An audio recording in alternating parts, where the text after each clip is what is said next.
kita tuh semua satu rumah tuh kaget karena itu anaknya tidak pernah yang namanya neko-neko atau pergi malam apa pulang pagi itu tidak pernah. Seorang siswa 17 tahun membawa bom rakitan dan meledakkannya di sekolah saat sholat Jumat. Mukanya itu emang hancur gitu.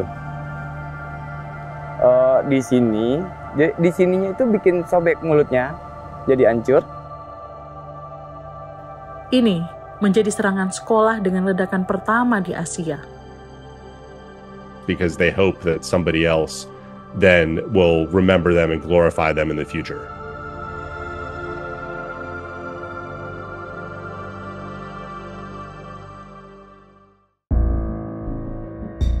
Pagi itu seharusnya kelas 12 libur, tapi pelaku ledakan di SMA 72 berangkat sekolah seperti biasa, diantar sang ayah dengan seragam dan ransel merah. Waktu mau berangkat ya salaman terus mau berangkat sekolah gitu. Diantarin sama bapaknya. Namun menurut Baisem ada satu hal yang berbeda. Di tangannya, pelaku menenteng sebuah tas biru. Sekitar pukul 6:28, pelaku memasuki gerbang sekolah dan berjalan tenang. ABH ini masih berpapasan dengan seorang wanita. Ini yang kami juga adalah guru dari sekolah tersebut, masih bertegur sapa. Jelang sholat Jumat, pelaku terlihat memantau kondisi di dalam dan di luar masjid.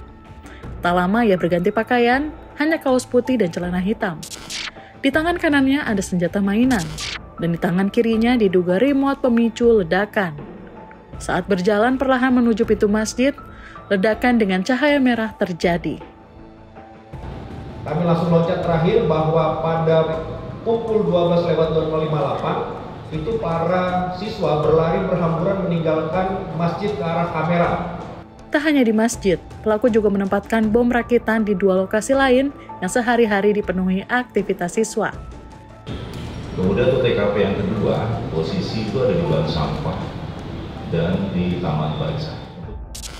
Total ada 7 peledak berbahan dasar potasium klorid dan berisi paku. 4 diantaranya meledak di 2 lokasi. Sementara pada senjata mainan yang dibawa pelaku, ditemukan deretan tulisan bernuansa ekstrim. Nama-nama itu bukan sembarang nama. Mereka adalah pelaku penembakan dan aksi teror yang pernah mengguncang dunia. Bagaimana sebetulnya seorang remaja bisa sampai ke titik destruktif ini? Karena usianya belum 18 tahun, pelaku disebut anak berkonflik dengan hukum atau ABH. Jarak tempat tinggal si ABH dengan sekolah tidak begitu dekat, sekitar 8 km. Ia tinggal bersama ayah dan kakaknya di sebuah rumah yang juga dihuni beberapa pekerja catering. Sementara ibunya bekerja di luar negeri. Kedua orang tuanya sudah lama berpisah sejak pelaku masih kelas 5 SD. Enggak pernah sama sekali. Jadi hari-harinya tuh dari Senin sampai Jumat itu ya pagi berangkat diantar, sore dijemput, siang jam 3 dijemput sama ayahnya. Kalau sore pulang ya udah dia habis pulang naik ke atas ke kamarnya. Orang bapaknya nggak pernah diceritain, saya sudah nanya sama bapaknya, nggak pernah curhat. Seharusnya kan sebenarnya harus curhat, ada apa di sekolah, apa gimana. Kalau temennya waktu SMP masih banyak temennya datang. Terus SMA kan di sana SMA-nya. Kelas 1 masih temennya banyak. Datang ke sini sering. Ada beberapa kali datang. Setelah kelas 2 mulai nggak ada. Dari keterangan orang-orang yang mengenalnya, pelaku digambarkan sebagai anak yang pendiam dan tertutup. ABH yang terlibat dalam kasus ledakan ini dikenal sebagai pribadi yang tertutup, jarang bergaul, dan juga memiliki ketertarikan pada konten kekerasan serta hal-hal yang ekstrim. Seiring berlanjutnya penyelidikan, terungkap kebiasaan lain pelaku yang cukup mengkhawatirkan. Dari catatan digitalnya sejak awal tahun, ia kerap melakukan pencarian atas perasaan kesepian dan tertindas. Nah, di sini dia mencoba untuk mencari bahkan di situs website bagaimana orang-orang itu meninggal dunia atau mengalami kecelakaan atau mengalami kekerasan secara keji maupun dengan berbagai tingkatan. Yang bersangkutan juga mengikuti sebuah komunitas media sosial yang bisa dikatakan di situ juga mereka sangat mengagumi kekerasan. Bahkan di ruang kelasnya sendiri, jejak kondisi batin pelaku terlihat jelas. Pada meja belajar yang biasa ia tempati, terdapat sejumlah coretan yang cukup mengerikan. Meski demikian, dalam catatan sekolah tak ada yang menonjol dari keseharian pelaku. Ia tak pernah membuat masalah. Namun sejumlah siswa di sekolahnya menduga bahwa ia menyimpan dendam karena menjadi korban bullying.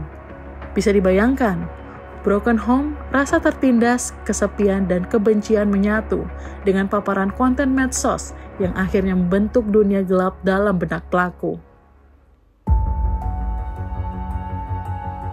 Polisi menegaskan pelaku tidak terafiliasi dengan kelompok teroris manapun. Namun satu hal yang perlu dicatat, ia mempelajari dan meniru tindakan tokoh-tokoh ekstrim, termasuk yang beraliran neonazi dan white supremacist. Jadi murni tindakan yang dilakukan adalah tindakan kriminal umum ya.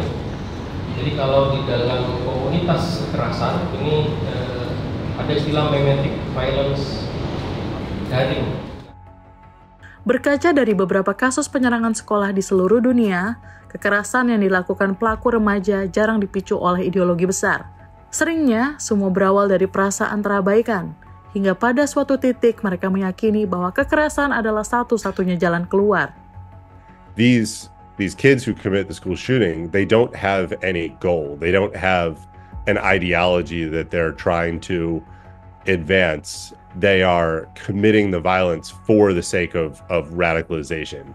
They're committing this violence in the name of someone else because they hope that somebody else then will remember them and glorify them in the future.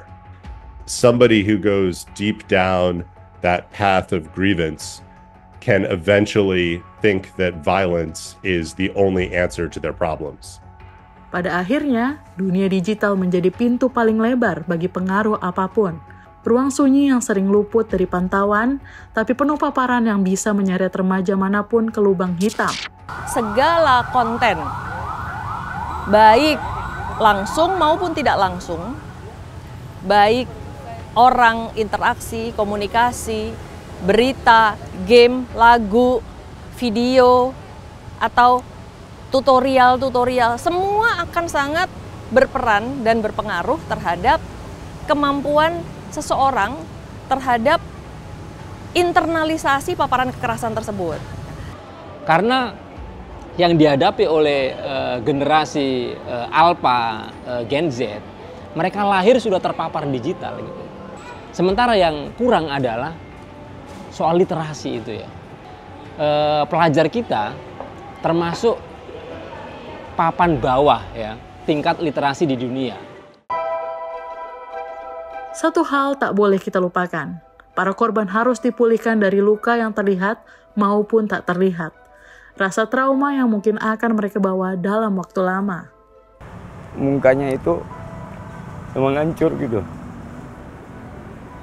Jadi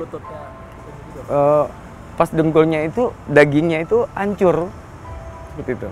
Iya. Mudah-mudahan enggak ya, mudah-mudahan pihak pemerintah bertanggung jawab sepenuhnya sampai total. Takutnya setelah ini berita ini redup, terus anak saya dicuekin seperti itu. Bahwa di dalam kasus ini ada 2 anak dan semuanya kita lindungi. Yang pertama adalah anak korban, jelas.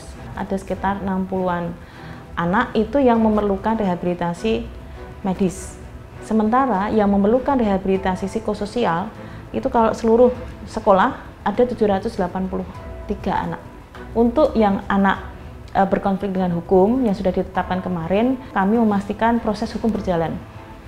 Ketika seorang anak bisa membawa 7 bom dan meledakkannya di sekolah tanpa seorang pun menyadarinya, pertanyaannya bukan hanya mengapa ia melakukannya, tapi bagaimana kita semua gagal membaca tanda-tandanya. Kedepan peristiwa ini harus menjadi alarm keras. Pengawasan, literasi digital, dan kesehatan mental anak bukan lagi sekedar wacana, tetapi kebutuhan mendesak. Karena mencegah selalu lebih berarti daripada menunggu tragedi berikutnya.